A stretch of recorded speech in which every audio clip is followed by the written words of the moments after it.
After years of drama and disappointment, Halo has finally returned under Halo Studios, the recently rebranded name of 343 Industries. But with 343's shoddy track record and rumours swirling about generative AI use in Halo, the question still remains. Is this really the game that's going to resuscitate the Halo franchise, or is this just the beginning of another nightmare for the Master Chief? Hey everyone, it's the Caped Clinician, and today we're going to be talking about the human cost of the Halo remake.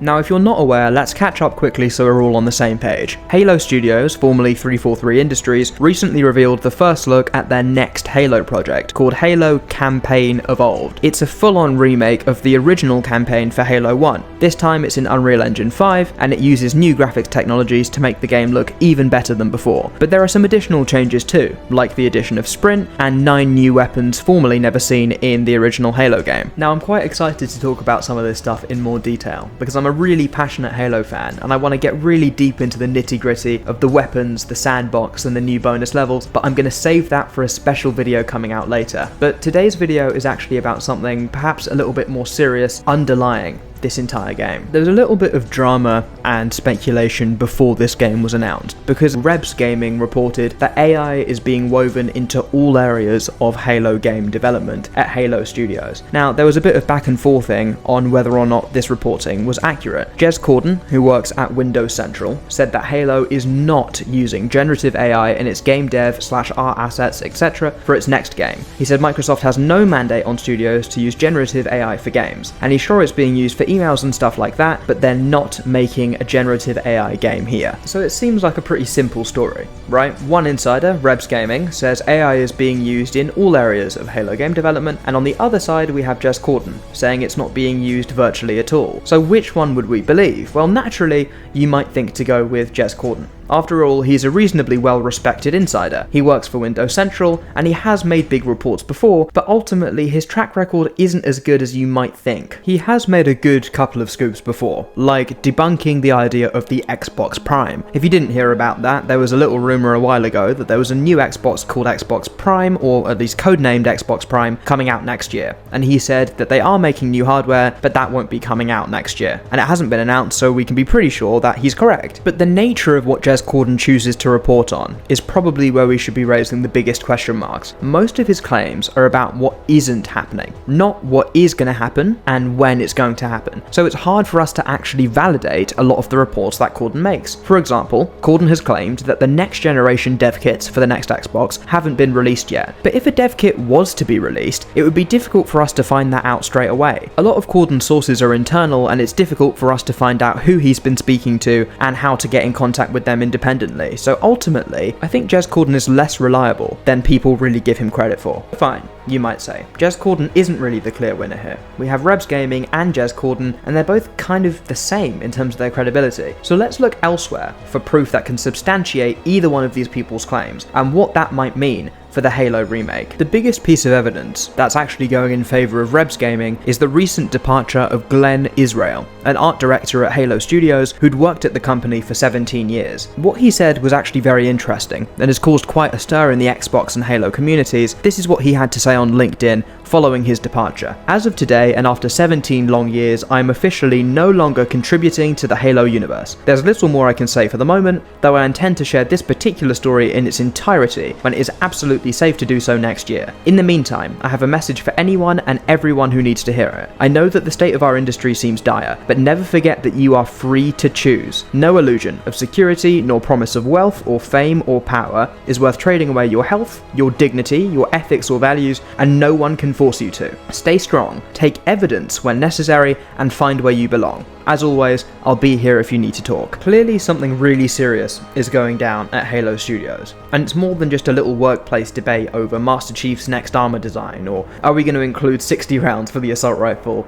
or 32? Now, we'll talk about that in the other Halo video. But no, seriously, it's something really bad. Something to do with ethics, wealth, and power and fame. Something that is fundamentally wrong with the workplace culture, and that's illuminated even further by this next piece of evidence. After Glenn Israel left, we found out that it wasn't just him who's left Halo Studios in recent months, it's actually all but one of the art directors who were present during the development of Halo Infinite. Now, some of these presumably would have been industry veterans, and Glenn Israel is just the latest of a bunch of them to be jumping ship. So what is actually going on behind the scenes, specifically in the art department at Halo Studios? Well, in my mind, it can only really be one thing, and that's AI. When Glenn Israel left, he'd been an art director at Halo Studios for 17 years. That's not just the golden era of Halo, like the Bungie games, it's also the dark times, like Halo 5 Guardians and Halo Infinite. For Glenn Israel's faith to be shaken to that degree, there must have been a fundamental disagreement in terms of how Halo was going to be made from an artistic standpoint, and I want to talk to you a little bit about why I think that's really important. Generative AI is a really hot topic these days, because it's kind of affecting every aspect of our lives in the same way that the internet revolutionized everyone's lives back when it first came about. We're using it for everything. People are using it for homework, just as game developers are using it in their video games. And don't get me wrong, I don't think generative AI is bad in and of itself. I think it's a tool that can be used to streamline processes that might have originally taken lots of manpower, and that means that we could get better games by automating processes that used to take a lot of time. But there is a problem when you use generative AI to produce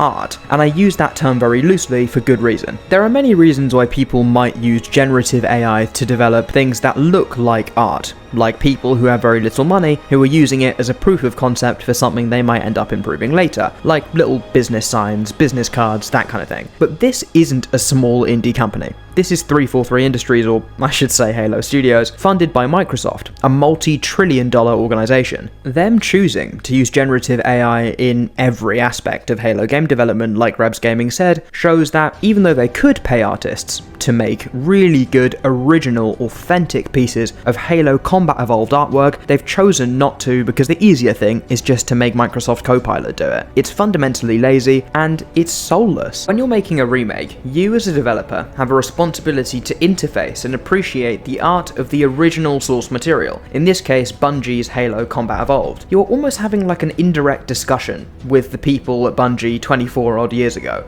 What did they find valuable in Halo? What little unique touches and flourishes made that game unique? By using generative AI to make a remake of a game, instead of really taking the time to appreciate and understand what made the source material unique, you're just taking a distillation made by a chatbot and then making your game based off that. Now, maybe I'm being a bit too heavy-handed. Maybe 343 have put in a little bit more detail than just that, but just the principle of doing it shows a lack of appreciation for artists everywhere. And that's probably why Glenn Israel and all of those other art directors left. What's even worse is that this game is presented as an evolution of Halo Combat Evolved. I mean, it says it right there on the tin. Halo Campaign Evolved. It's supposedly bigger and better than before. It's got cut content, it's got new weapons, it's got all of that fun stuff. But the human cost of the Halo remake is sacrificing artistry for the product. And even though Microsoft is a multi-trillion-dollar company, it's still no excuse for them to cut corners like that, and it still represents a foul workplace culture at Halo Studios,